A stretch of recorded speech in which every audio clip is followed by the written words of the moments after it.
I'm Jane Castillo with Keller Williams Realty, and we're here with the extraordinary Collin Flaherty from SunRevolve, residential and commercial solar consultants.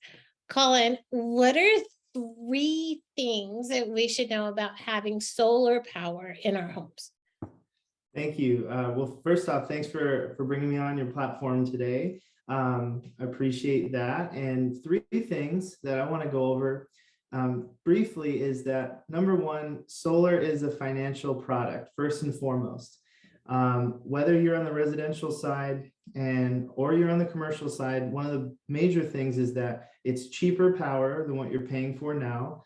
Depending on the market you're in, it's going to be cheaper power, clean power, and price protection. That's really the major thing that you get from it. That's the reason why most families go solar, is they just want to get out from paying their utility company, but maybe going into debt may not be the way to do it. There are some options where you just get clean power, cheaper power, and another company will pay for that equipment for you and you get the benefit. Some families want to own it, get the tax credits and that sort of thing, and that's fine. We can definitely help you with that, but we're not going to shy away from talking to you about both scenarios. And then on the commercial side, there's a few things that it can do as far as penciling out for a business owner. Is when we're giving a system and you're paying cheaper power than what you're paying right now, your expenses go down, your owner's pay can go up a little bit, or your profitability goes up. You can also claim depreciation on the equipment, which is a tax benefit. And then you also have tax incentives and credits that you can potentially take advantage of. So it can work multiple different ways to pencil out for a homeowner and be a financial product. The most thing is it doesn't cost anything to switch because you're already paying for electricity, unless you decide you wanted to pay cash.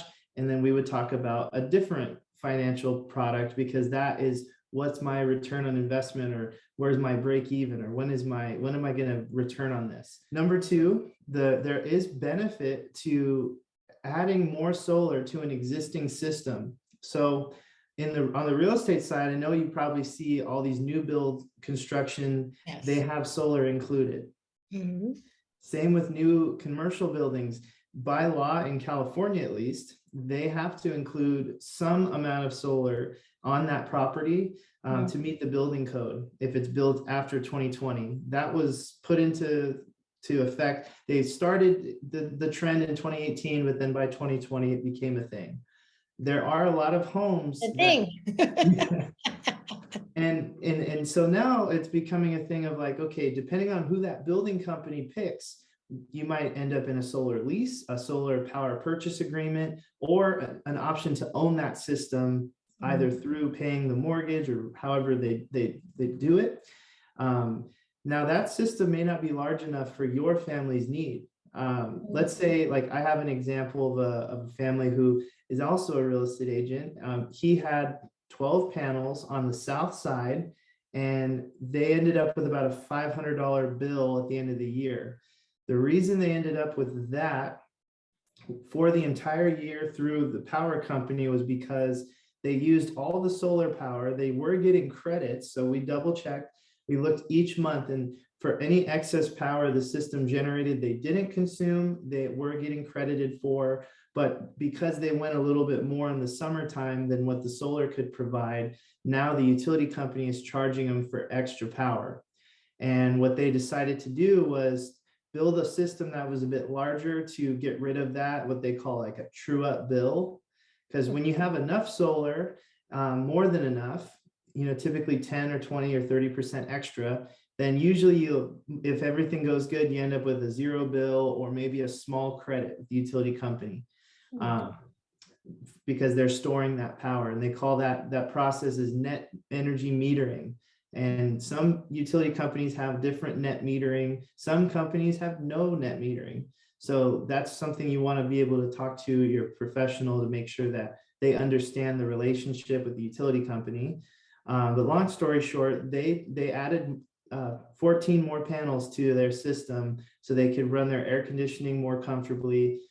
We calculated their electric vehicle they plan to get be able to charge it at the house for about 12,000 miles a year. This system would be more than enough to do all of those things. The third thing is this is the last year for two major things in California. So we'll just bundle them together. This is the last year to get the 26% federal tax credit. And it's also the last year to get grandfathered into Southern California, Edison, PGE, SDG&E, all the major utility companies in California. They have something called net metering 2.0. So if you're getting solar this year, getting installed, getting activated through the utility company, for the next 20 years, the agreement is that you're going to be grandfathered in, and SCE or any of these companies, they can't change the way they buy back energy and credit you and those sorts of things. And the grid fees and all that sort of stuff pretty much stays the same. Typically, when you have solar, you pay a small fee monthly, maybe about $10 to the grid connection fee. But usually if you have a little bit more energy consumed and you're sending credits, you typically that stuff zeroes out.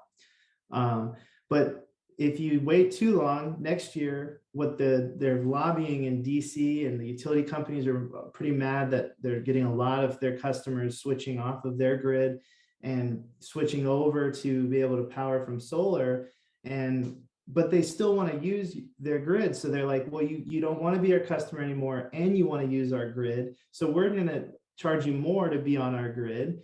And we're going to do this, this, and that. We're going to say you need to not only do solar, but get batteries too. And so net metering 3.0 is like this battle, and it's been happening for many years. So we don't know what exactly that's going to look like once the dust settles. That's some of the urgency is if you can get your system installed this year, you'll get the tax credit if you're eligible for it, if you can use it, because as long as it's new equipment, you're eligible, but it's just a matter of can you use it. And we talked about that in another video, but yeah, those are some of the little bit of urgency and a couple of things just to kind of give you an idea of it. If you have additional questions, every home is different. No two homes are the same. No two businesses are the same. So we would come out, do an energy audit, and do 2 different consultations with you. If you're a family or somebody that wants to look at if solar might make sense for you and your situation, we do that for every home, just because we're not gonna assume anything about any home or any future plans that anyone has. All right. That's a lot of good information there. And Collin, how can we get a hold of you? Okay, so easiest way is if you go to sunrevolve.com, all of my information is there. You can actually schedule a discovery call with me. We get on there, come talk to you, and then maybe set up a consultation from there. No decisions can be made at that initial consultation, so it's not for a yes or no. We're going to give you a price that's accurate within $5, a panel count that's accurate within 1 or 2 panels, answer all your questions, get all of your usage, and then come back later for a second time with the design and your final numbers and that stuff. And at that point, if it makes sense, and we get switched, but there's no pressure. No pressure. Zero pressure. It's just cheaper power, clean power, price protection. There's no fancy sales pitch or anything. And we do what we say we're going to do for the price we say we're going to do it. You can also reach me at Collin, COLLIN, at sunrevolve.com, or you can reach out to me at my phone number. I have my direct line and our company number as well. All right. Thank you so much.